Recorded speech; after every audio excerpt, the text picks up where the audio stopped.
ओम शांति शांति। ओम शांति शांति। अंतर मन में ज्योति जगा लो, होगा दूर अंधेरा।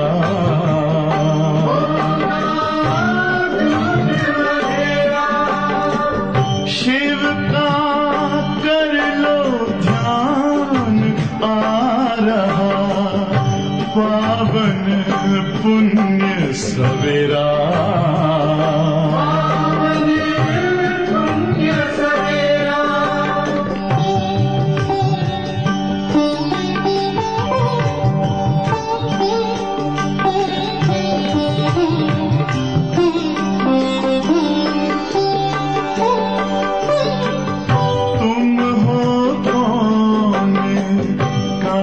से आए अपने आप को जानो,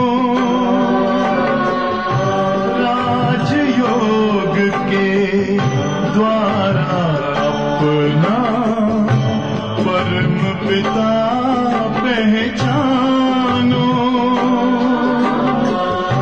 इसी राजपथ पर चलकर पालो अपना बसेरा।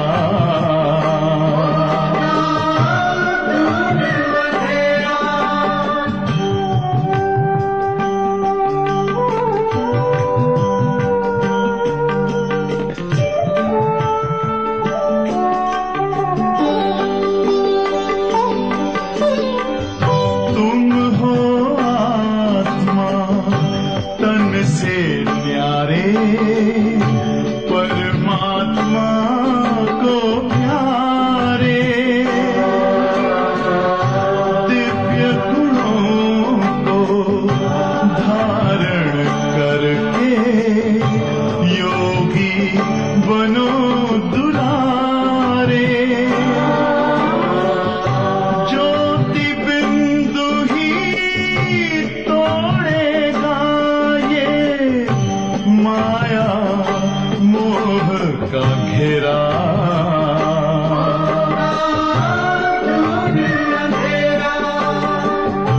अंतर मन में ज्योति जगा लो, होगा दूर अंधेरा।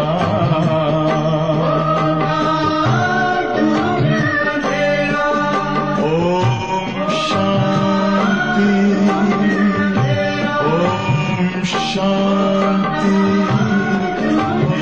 ओम शांति। ओम शांती। आज आहे 31/7/2022ची अव्यक्तवाणी। रिवाईज तारीख आहे 31/12/91।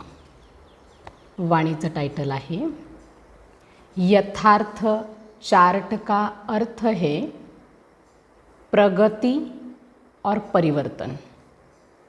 आज विशेष बाबा आपल्याला यथार्थ चार्टचा अर्थ काय सांगतायत, प्रगती आणि परिवर्तन। कारण चार्ट जर ठेवला तर आपल्या लक्षात येतं काय पुरुषार्थ आहे, किती पुरुषार्थ आहे, आणि त्याच्यामुळे आपल्यामध्ये प्रगती पण होते आणि परिवर्तन पण होतं। आज बाप दादा अपने विश्व नवनिर्माता बच्चों को देख रहे हैं। आज के दिन नए वर्ष के प्रारंभ को दुनिया में चारों ओर मनाते हैं, लेकिन वो मनाते हैं नया वर्ष, और आप ब्राह्मण आत्माएं नए संगम युग में हर दिन को नया समझ मनाते रहते हो। वो एक दिन मनाते हैं और आप हर दिन को नया अनुभव करते हो। वो हद के वर्ष का चक्र है और ये बेहद सृष्टि चक्र का नया संगम युग है। संगम युग सारे युगों में सर्व प्रकार की नवीनता लाने का युग है. बाबांनी सांगितलं दुनियावाले तर काय नवीन वर्ष फक्त एक दिवस मनवतात, पण बाबांनी आपल्याला सांगितलं आपलं तर संगम युग जे आहे तर प्रत्येक दिवस आपल्यासाठी नवीन आहे आणि अनेक प्राप्ती करवणारं नवीनता आणणारं हे संगम युग आहे. आप सभी अनुभव करते हो कि संगम युगी ब्राह्मण जीवन नया जीवन है. नई नॉलेज द्वारा नई वृत्ति, नई दृष्टि और नई सृष्टि में आ गए हो. संगम युगी ब्राह्मण जीवन माना नया जीवन, और इसमें क्या है बाबा कहते नॉलेज भी नई है, तो इस नई नॉलेज के द्वारा नई वृत्ति, नई दृष्टि, नई सृष्टि में हम आ गए. दिन रात हर समय हर सेकंड नया लगता है. संबंध भी कितने नए बन गए. पुराने संबंध और ब्राह्मण संबंध में कितना अंतर है. बाबा म्हणतात की जुने संबंध आणि नवीन ब्राह्मण बनल्यानंतरचे संबंध दोन्हींमध्ये किती मोठं अंतर आहे. संबंध पण नवीन बनले. पुराने संबंधों की लिस्ट स्मृति में लाओ कितनी लंबी है, लेकिन संगम युगी नए युग के नए संबंध कितने हैं. लंबी लिस्ट है क्या. लौकिक लिस्ट बाबांनी सांगितलं संबंधांची खूप मोठी आहे, आणि बाबांचं बनल्यानंतर संगम युगाची जी आपली लिस्ट आहे संबंधांची ती खूप कमी आहे. का बरं बाबा असं म्हणतात. इथे कोणता संबंध आहे. इथे फक्त बाप आणि बच्चे, भाई आणि बहन एवढेच संबंध आहे. दुनियामध्ये मामा, चाचा, काका खूप सगळे संबंध आहेत ना. बाप दादा और भाई बहन और कितने निस्वार्थ प्यार के संबंध हैं. वह है अनेक स्वार्थ के संबंध, और ये है निस्वार्थ प्यार के संबंध. तो नया युग छोटा सा नया ब्राह्मण संसार ही अति प्यारा है. दुनिया वाले एक दिन एक दो को मुबारक देते हैं, और आप क्या करते हो. दुनिया वाले एक दिन मुबारक देते हैं और आप क्या करते हो. बाप दादा क्या करते हैं. हर सेकंड हर समय हर आत्मा के प्रति शुभ भावना शुभ कामना की मुबारक देते हैं. बघा दुनियावाले फक्त एकच दिवस देतात मुबारक, पण आपल्याला बाबांनी सांगितलं बाबाने आपण आपल्याला काय करायचं. प्रत्येक सेकंद प्रत्येक वेळेला आणि प्रत्येक आत्म्याच्या प्रति शुभ भावना शुभ कामनाची मुबारक द्यायची. जब भी किसी को किसी भी उत्सव के दिन की मुबारक देते हैं तो क्या कहते हैं. खुश रहो, सुखी रहो, शक्तिशाली रहो, तंदुरुस्त रहो. तो आप हर समय क्या सेवा करते हो. आत्माओं को नई जीवन देते हो. दुनियामध्ये एकमेकांना काय करतात की सदा खुश रहा, सुखी रहा, शक्तिशाली रहा, तंदुरुस्त रहा अशी मुबारक देतात. पण बाबांनी सांगितलं आपल्याला तर काय करायचं आहे. अनेकांना नवीन जीवनच द्यायचे. आप सबको भी बाप दादा ने नई जीवन दी है ना, और इस नई जीवन में यह सभी मुबारकें सदा के लिए मिल ही जाती है. आप जैसे खुश नसीब, खुशी के खजानों से संपन्न, सदा सुखी और कोई हो सकता है. आप जैसा खुश नसीब, खुशी के खजानों से संपन्न, सदा सुखी और कोई हो सकता है नहीं. इस नवीनता की विशेषता आपके देवताई जीवन में भी नहीं है. आणि इतकं आपलं जीवन बाबांचं बनल्यानंतर खुश नसीब, खुशीच्या खजान्यांनी संपन्न, सदा सुखी असं जीवन आपलं बाबांचं बनल्यानंतर बनतं की जे जीवन बाबांनी सांगितलं किंवा जी नवीनतेची विशेषता आहे ही देवताई जीवनामध्ये पण नाही आहे, कारण इथे एक प्लस पॉईंट आहे की बाबा आपल्यासोबत आहे. सतयुगामध्ये बाबा सोबत नाही आहे. संगमयुगावर आपल्याला आधीपासून अंतापर्यंतचं ज्ञान आहे, कलियुगाच्या विनाशाचं पण आणि सतयुगाच्या स्थापनेचं पण. सतयुगामध्ये ते ज्ञान पण नाही आहे. म्हणून इथलं जे जीवन आहे संगमयुगावरचं, भले समय परिस्थिती परीक्षा येतात, परंतु संगमयुगावरचं जे जीवन आहे बाबा त्याला हिरेतुल्य जीवन, श्रेष्ठ जीवन म्हणतात.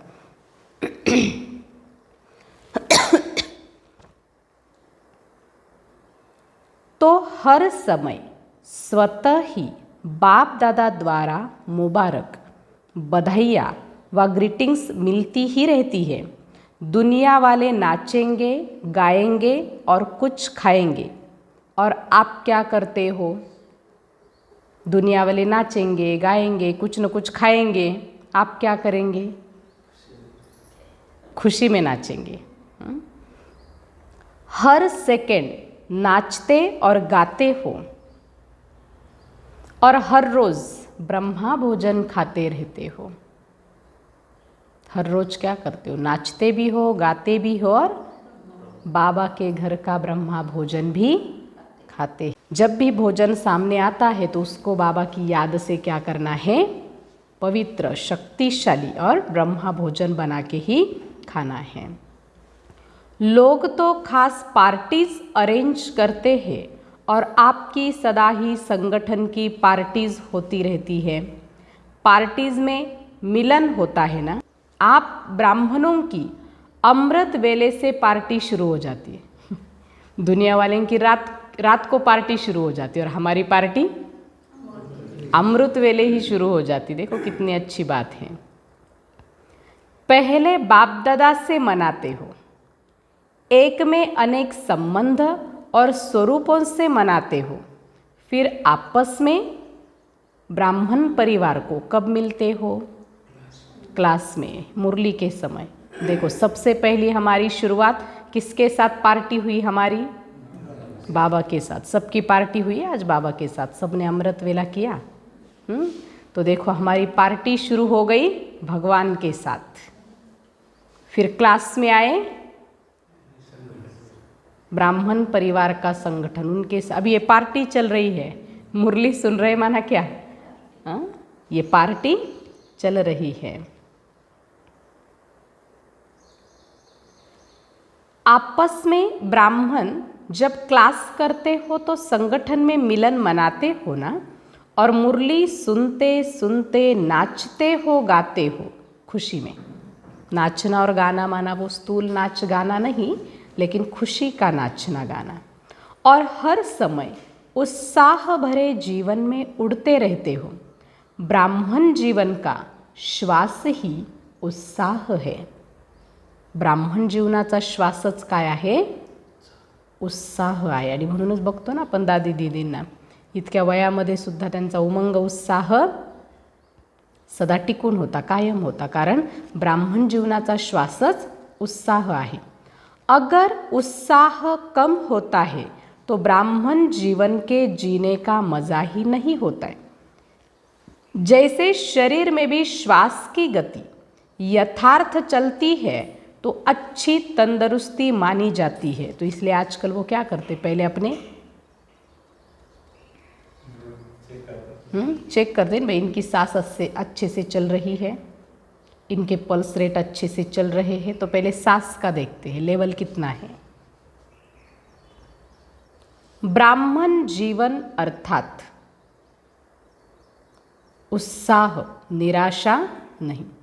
अगर कभी बहुत तेज गति से चले, कभी स्लो हो जाए तो तंदुरुस्ती नहीं मानी जाएगी ना. अगर हमारी सांस की गति अच्छी नहीं है तो फिर बाबा कहते उसको तंदुरुस्ती नहीं मानी जाएगी.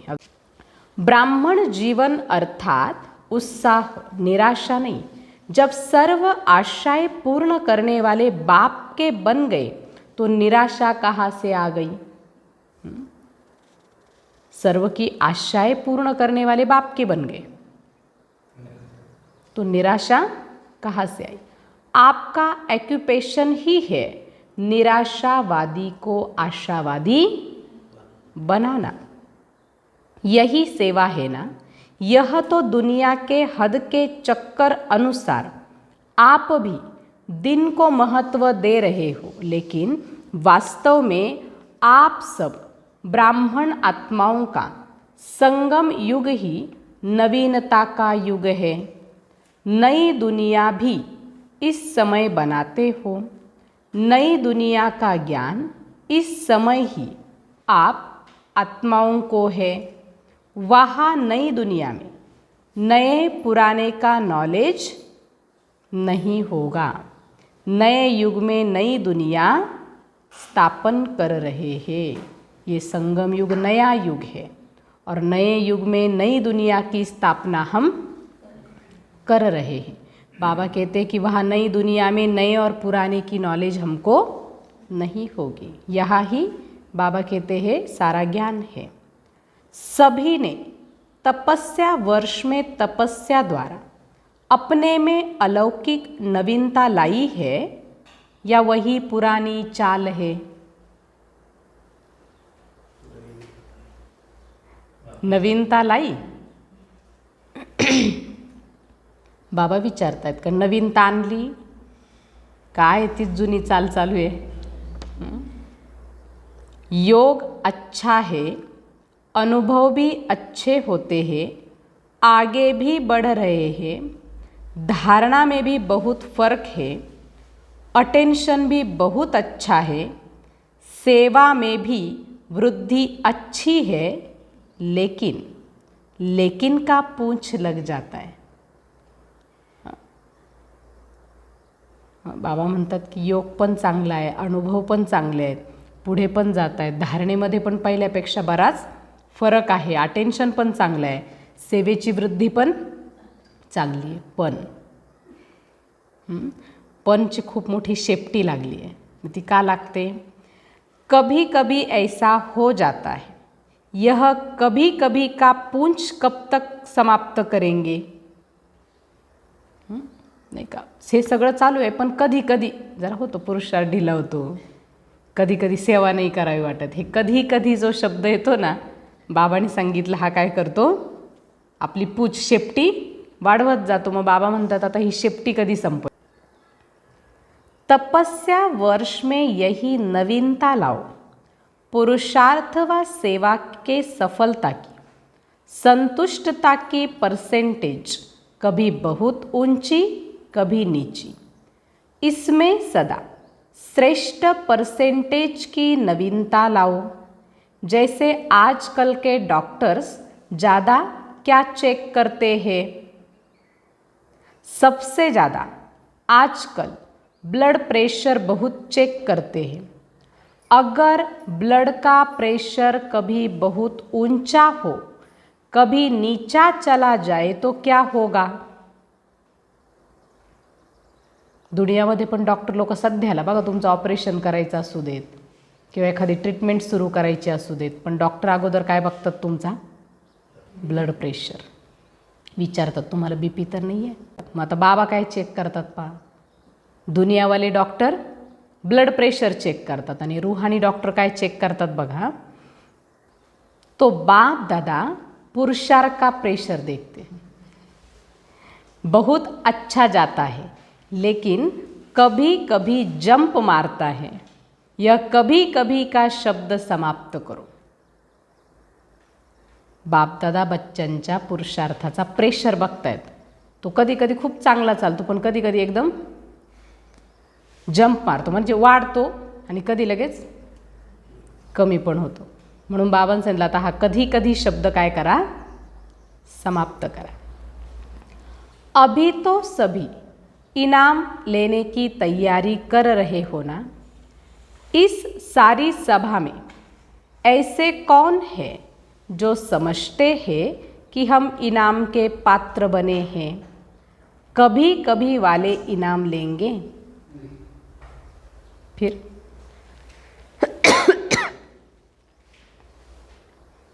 कौन सा इनाम लेंगे? हाँ, बाबा पूछ रहे इनाम के पात्र बने हो या कभी कभी इनाम लेंगे? इनाम के पात्र बनेंगे सदा का। तो पुरुषार्थ कभी कभी का और इनाम पूरा चाहिए। इनाम लेने के पहले यह विशेषता देखो कि इन 6 मास के अंदर 3 प्रकार की संतुष्टता प्राप्त की है। पहला, स्वयं अपना साक्षी बन चेक करो, स्वयं के चार्ट से, स्वयं सच्चे मन सच्चे दिल से संतुष्ट है। 6 महिन्याचा चार्ट बघायचा, चेक करायचा. ज्याला इनाम घ्यायचा ना त्यांनी 6 महिन्याचा चार्ट बघायचा. चार्टमध्ये काय बघायचं? पहिलं बाबांनी सांगितलं स्वतःला साक्षी बनून चेक करायचं. स्वयं अपना साक्षी बन चेक करो, साक्षी होऊन आपला चार्ट चेक करा की स्वतःच्या चार्टने स्वतःच्या मनानं खऱ्या मनानं आपण संतुष्ट आहोत का, चेक करायचं. दूसरा, जिस विधिपूर्वक बाप दादा याद के परसेंटेज को चाहते हैं उस विधिपूर्वक मन वचन कर्म और संपर्क में संपूर्ण चार्ट रहा, अर्थात बाप भी संतुष्ट हो. पहला स्वयं को संतुष्टता देखो कि स्वयं के चार्ट से, स्वयं के सच्चे मन से, सच्चे दिल से संतुष्ट है या ऊपर ऊपर से संतुष्ट है, दिखाने के लिए कि नहीं भाई हम बहुत खुश है, संतुष्ट है, लेकिन अंदर मेरे लगता है कि नहीं भाई ये अगर होती बात तो और अच्छा होता. कहीं चाहना तो नहीं है, कोई संतुष्ट है वो चेक करो. दूसरा, विधि जिस विधि पूर्वक बाप दादा याद के परसेंटेज चाहते, हमारे हिसाब से याद के परसेंटेज नहीं, हमारे तो 80 90 100 भी हो सकते हैं, है ना, 100% तक हम याद में जा सकते. लेकिन बाप को जिस विधि से चाहिए, क्या उस विधि से परसेंटेज है?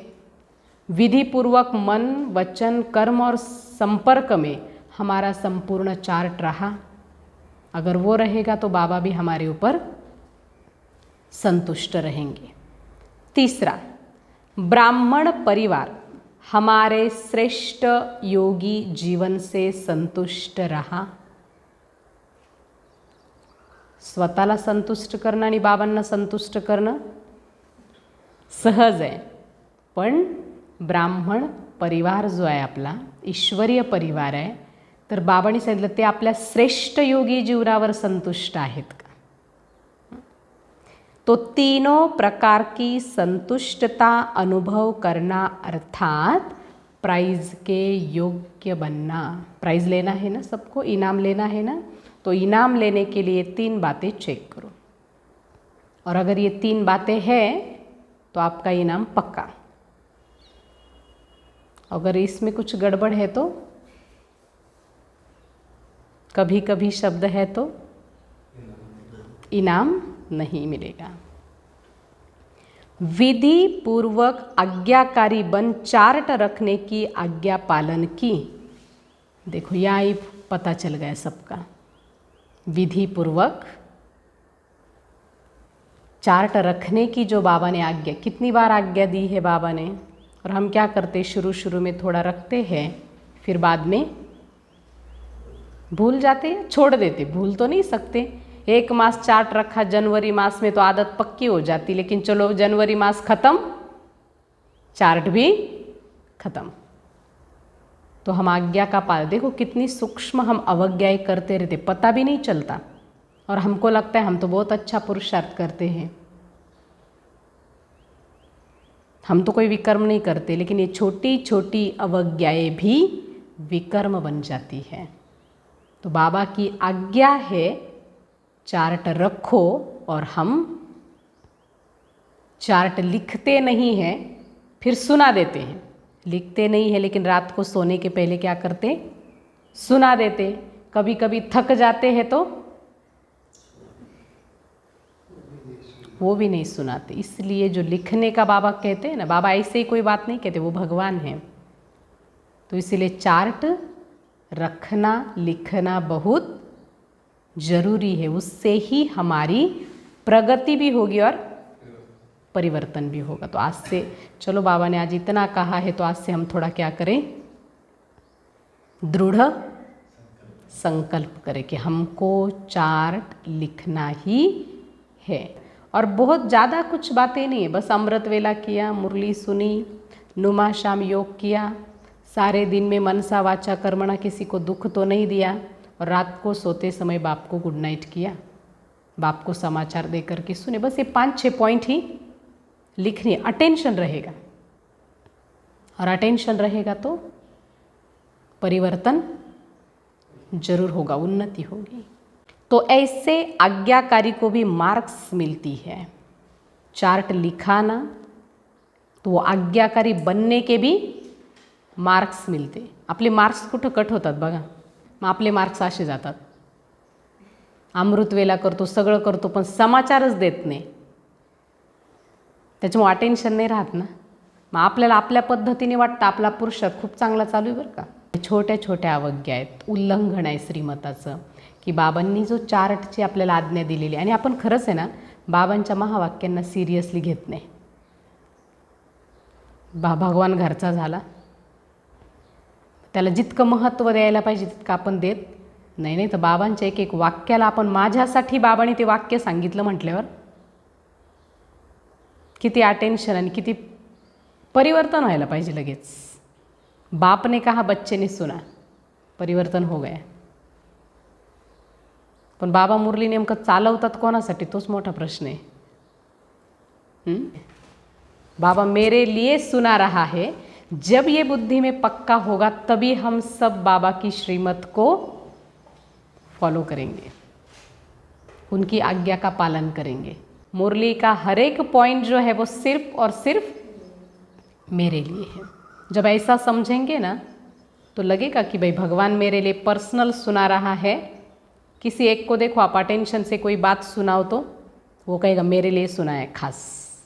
तो बाबा एक एक महावाक्य खास मेरे लिए ही सुना रहे हैं। तो ऐसा आज्ञाकारी को भी मार्क्स मिलती है, लेकिन संपूर्ण पास मार्क्स उनको मिलती है जो आज्ञाकारी बन चार्ट रखने के साथ साथ पुरुषार्थ की विधि और वृद्धि की भी मार्क्स लें।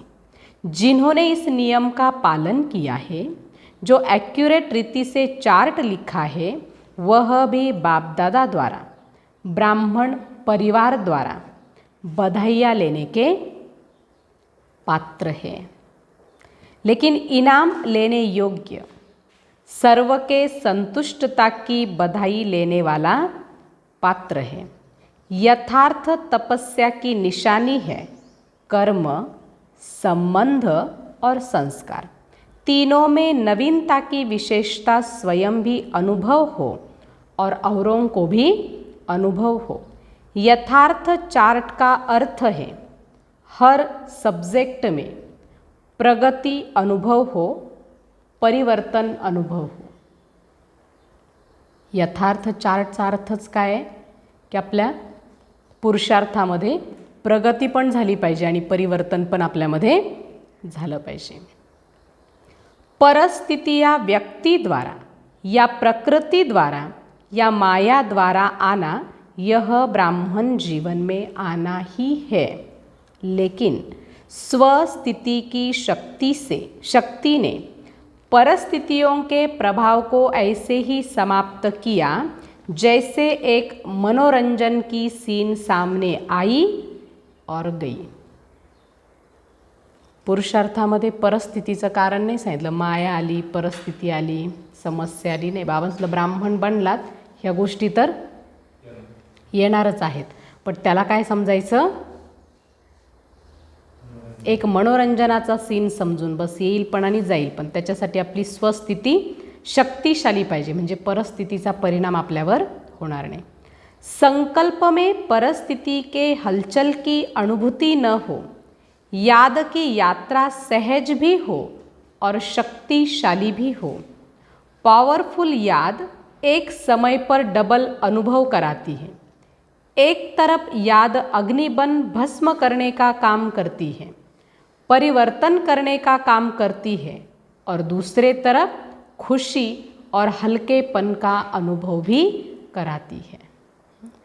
बघा बाबांनी सांगितलं याद अग्नी जी आहे ना, तर ती काय करल, ज्या काही गोष्टी आहेत, जी काही कमी कमजोरी आहे, तर ते भस्म करण्याचं पण काम करेल, परिवर्तन करेल ना. अग्नीमध्ये सगळं काय होतं? परिवर्तन होतं. मग परिवर्तनाचं पण काम करेल एकीकडे, आणि दुसरीकडे खुशी आणि हलकापणचा पण अनुभव करवेल. ऐसे विधिपूर्वक शक्तिशाली याद को ही यथार्थ याद कहा जाता है. फिर भी बाप दादा बच्चों के उमंग और लगन को देख खुश होते. मेजॉरिटी को लक्ष्य अच्छा स्मृति में रहा है, स्मृति में अच्छे नंबर लिए हैं. लक्षात ठेवण्यामध्ये बाबांनी सांगितलं नंबर चांगले घेतलेले. स्मृति के साथ समर्थी उसमें नंबरवार है. स्मृतीमध्ये आहे सगळ्यांचे चांगले नंबर, पण स्मृती सो समर्थी स्वरूप, मग त्याच्यामध्ये मात्र नंबरवार आहे. स्मृति और समर्थी दोनों साथ साथ रहना, इसको कहेंगे नंबर 1 प्राइज के योग्य. स्मृति सदा हो और समर्थी कभी कभी व परसेंटेज में रहना, इसको नंबरवार की लिस्ट में कहेंगे. समझा? एक्यूरेट चार्ट रखने वालों के भी नामों की माला बनेगी. अभी भी बहुत नहीं तो थोड़ा समय तो रहा है.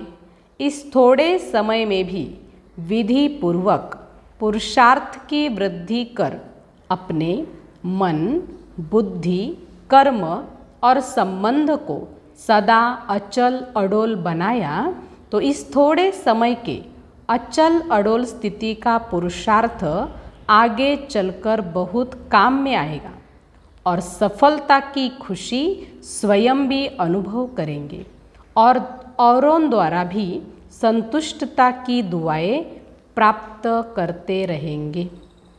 इसलिए ऐसे नहीं समझना कि समय बीत गया, लेकिन अभी भी वर्तमान और भविष्य श्रेष्ठ बना सकते हो. 91 साली चाललेली मुरली आहे. त्यावेळेस बाबांनी सांगितलं जास्त नाही पण थोडा समय राहिलेला आहे. आता आपण आणखी किती पुढे आलेलो आहे? 2022 चालू आहे. मग किती समय राहिला असेल आता विचार करा. म्हणून बाबा म्हणतात बहुत गई थोडी रही, थोडी की भी थोडी रही. एकदम थोडासा समय आहे. मग त्या थोड्याशा समयामध्ये विधीपूर्वक आपल्याला पुरुषार्थ करून आपल्याला वृद्धी करायची, आजच्या लाडोल स्थिती बनवायची आणि सर्वांच्या दुआ पण आपल्याला मिळवायच्या आहेत, है ना. सर्वांना संतुष्ट करायचे आहे. अभी भी विशेष स्मृति मास एक्स्ट्रा वरदान प्राप्त करने का मास है.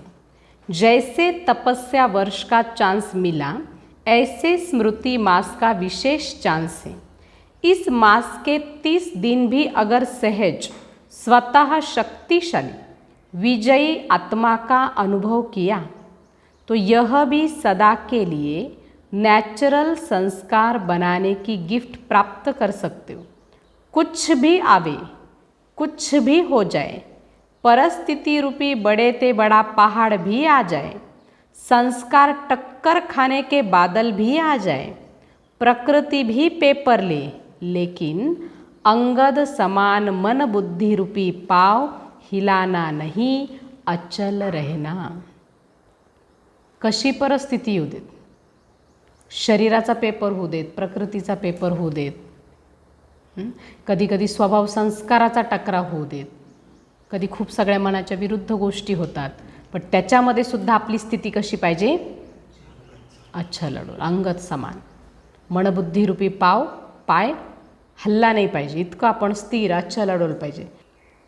बीती में अगर कोई हलचल भी हुई हो, उसको संकल्प में भी स्मृति में नहीं लाना, फुल स्टॉप लगाना. वर्तमान को बाप समान श्रेष्ठ सहज बनाना और भविष्य को सदा सफलता के अधिकार से देखना.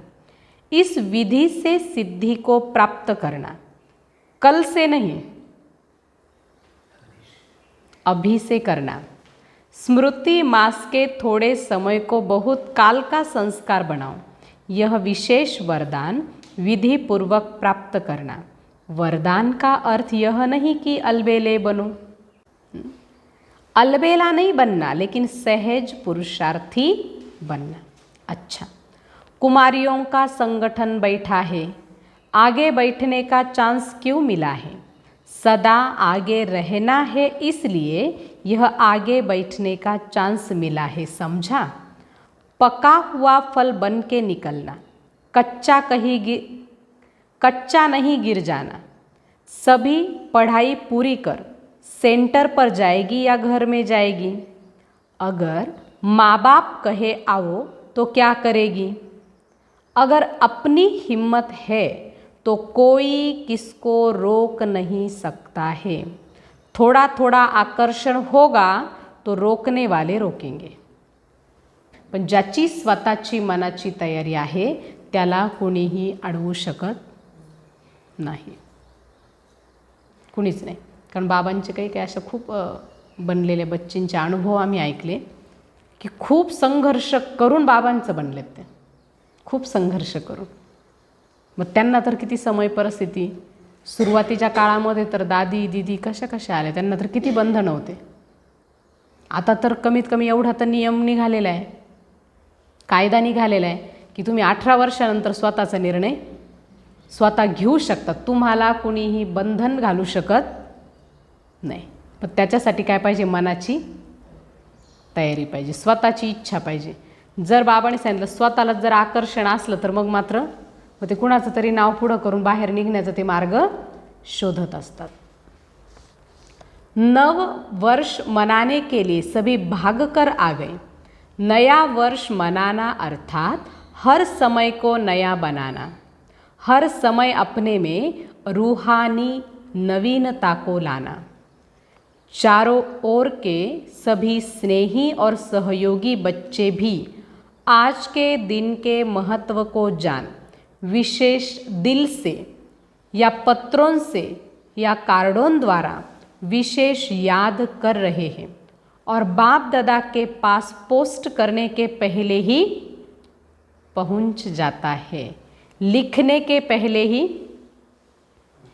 पहुंच जाता है. संकल्प किया और पहुंच गया. इसलिए कई बच्चों के सहयोगियों के कार्ड पीछे पहुंचेंगे, लेकिन बाप दादा पहले से ही सभी को नए युग में नए दिन मनाने की मुबारक दे रहे हैं. जैसे कोई विशेष प्रोग्राम होता है ना, तो आजकल के लोग क्या करते हैं? अपना टीवी खोलकर बैठ जाते हैं. तो सभी रूहानी बच्चे अपने बुद्धि का दूरदर्शन का स्विच ऑन करके बैठे हैं. बाप दादा चारों ओर के मुबारक पात्र बच्चों को हर सेकंड की मुबारक की दुआएं रेस्पॉन्ड में दे रहे हैं. बाबांनी सांगितलं की कुणी बाबांना पत्र पाठवले, काही संकल्पाच्या द्वारे, काहींचे पोहोचायचे पण राहिले आहेत. पण बाबांनी सांगितलं तुम्ही संकल्प केला आणि तो बाबांकडे पोहोचला लिहिण्याच्या अगोदर. इतकं फास्ट मशीन आहे. मग दुनियामध्ये असं काही मोठा प्रोग्राम असेल, विशेष काही असेल, तर लोक काय करतात? टी व्ही लावून बसतात सगळीजण, नाही का? आता मग आपल्याला ते दिसेल. मग तसं बाबांनी सांगितलं आता भले दूर बसलेले आहेत पण आपलं दूरदर्शन चालू करून बसायचं. म्हणजे बाबांनी सांगितलं की प्रत्येकाला स्पेशली काय होईल? मुबारक मिळून जाईल. हर समय की याद और प्यार यही दुआएं बच्चों के दिल के उमंग उत्साह को बढ़ाती रहती है. तो सदा स्वयं को सहज पुरुषार्थी और सदा पुरुषार्थी, सदा विधि से वृद्धि को प्राप्त करने वाले योग्य आत्माएं बनाए उड़ते रहो. ऐसे सदा वर्तमान को बाप समान बनाने वाले और भविष्य को सफलता स्वरूप बनाने वाले श्रेष्ठ बधाइयों के पात्र आत्माओं को बाप दादा का याद प्यार और नमस्ते. रूहानी बच्चों की रूहानी बाप दादा को याद प्यार, गुड मॉर्निंग, नमस्ते नमस्ते, बहुत बहुत शुक्रिया बाबा, शुक्रिया. तो बाबा ने आज हम बच्चों को वरदान दिया है, अपनी सर्व जिम्मेवारियों का बोझ बाप को दे, स्वयं हल्का रहने वाले, निमित्त और निर्माण भव। स्पष्टीकरण है, जब अपनी जिम्मेवारी समझ लेते हो तब माथा भारी होता है। जिम्मेवार बाप है, मैं निमित्त मात्र हूँ, यह स्मृति हल्का बना देती है। इसलिए अपने पुरुषार्थ का बोझ, सेवाओं का बोझ, संपर्क संबंध निभाने का बोझ, सब छोटे मोटे बोझ बाप को देकर हल्के हो जाओ। अगर थोड़ा भी संकल्प आया कि मुझे करना पड़ता है, मैं ही कर सकता हूँ, तो यह मैंपन भारी बना देगा और निर्माणता भी नहीं रहेगी। निमित्त समझने से निर्माणता का गुण भी स्वतः आ जाता है। कितनी अच्छी बात आज बाबा ने कहा कि सर्व जिम्मेवारियों का बोझ जो है वो बाबा को दे दो और स्वयं हल्के हो जाओ, निमित्त और निर्माण बन जाओ। तो जब अपने ऊपर जिम्मेवारी लेते हो तो हमारा माथा भारी हो जाएगा और जिम्मेवार बाप है, मैं निमित्त हूँ, यह स्मृति रहेगी तो वो स्मृति हमको हल्का बना। पुरुषार्थ का भी बोझ नहीं लेना है। बाबा मेरे से पुरुषार्थ करा रहा है, अमृत वेले बाबा मुझे जगा रहा है, सुबह क्लास में बाबा मुझे मुरली सुना रहे हैं और हम निमित्त बन करके सुन रहे हैं।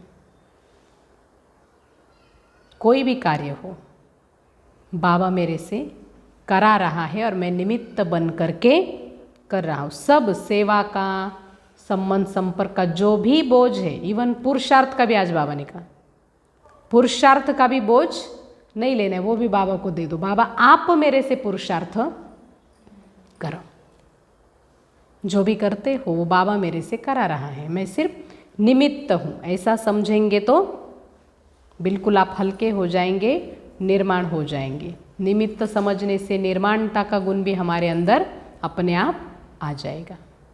तो सारा बोझ क्या करो, आज बाबा को दे दो। स्लोगन है, संतुष्ट मनी वह है जिसके जीवन का श्रृंगार संतुष्टता है। संतुष्ट मनी उनको कहा जाएगा कि जिनके जीवन का श्रृंगार ही संतुष्टता है, तो उसको कहेंगे संतुष्ट मनी। तो आज पूरा दिन जो भी बोझ है वो पूरा बाबा को दे दो और संतुष्ट रहो। जब बोझ बाबा को दे दिया, जिम्मेवारी बाबा को दे दिया, तो बाबा जाने और बाबा की जिम्मेवारियाँ जाने, हम तो निश्चिंत हो गए, बेफिक्र हो गए। सिर्फ हमको कठपुतली बन करके क्या करना है, वो जैसे नचाता है वैसे नाचना है। अपना कुछ दिमाग लगाने की ज़रूरत ही नहीं है, उनके श्रीमत पर हर कार्य हमको करते रहना है। बस इस बात का सभी को खास करके अटेंशन रखना है, ध्यान रखना है ना। तो जितना ध्यान रखेंगे इस बात का तो हल्के रहेंगे, निर्माण रहेंगे और बहुत फ़ायदा भी होगा। और आज खास करके बाबा ने कौन सी बात के ऊपर अटेंशन रखने के लिए कहा है, जो बच्चे करते नहीं हैं? चार्ट, समाचार।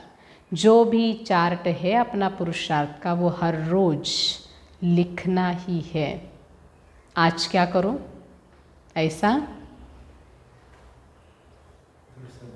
दृढ़ संकल्प करो, कुछ भी हो जाए मुझे चार्ट लिखना है। चार्ट लिखेंगे तो प्रगति होगी और परिवर्तन होगा। और ज़्यादा कुछ पॉइंट नहीं लिखो उसमें। सुबह गुड मॉर्निंग करके अमृत वेला किया, भले उसका समय आप लिख सकते हो। दूसरा, संगठन में हॉल में मुरली सुनी, क्योंकि अकेले अकेले सुनते हो तो काम भी चलता है और मुरली भी चलती है, दोनों चलता रहता है। तो संगठन में मुरली सुनी। तीसरा, नुमा शाम का योग किया, भी देखेंगे, लेकिन सबके लिए माना जो सहज हो। ये 5-6 पॉइंट अगर हम रखेंगे ना, ज़्यादा भी नहीं लिखो, क्योंकि ज़्यादा भी छोटी छोटी बातों का होगा ना, फिर वो भी टेंशन आएगा, भाई अभी इतना तो होगा नहीं। शुरू में इतना तो शुरू करो। मेन जो बेसिक पॉइंट है, मूळ ज्या गोष्टी आहेत पुरुषार्थाच्या त्या करा फक्त। 5 ते 6 पॉईंट ठेवा फक्त, बाबांना चार्ट दिला का, समाचार दिला का आणि गुड नाईट केलं का, एवढे 6 पॉईंट त्याच्यामध्ये घे. चार्ट नाही रखना ये भी क्या है, अवज्ञा आहे, उल्लंघन आहे. तर मग आज आपण ह्या श्रीमताचं एकदम अंडरलाईनच करूयात ह्या गोष्टीला.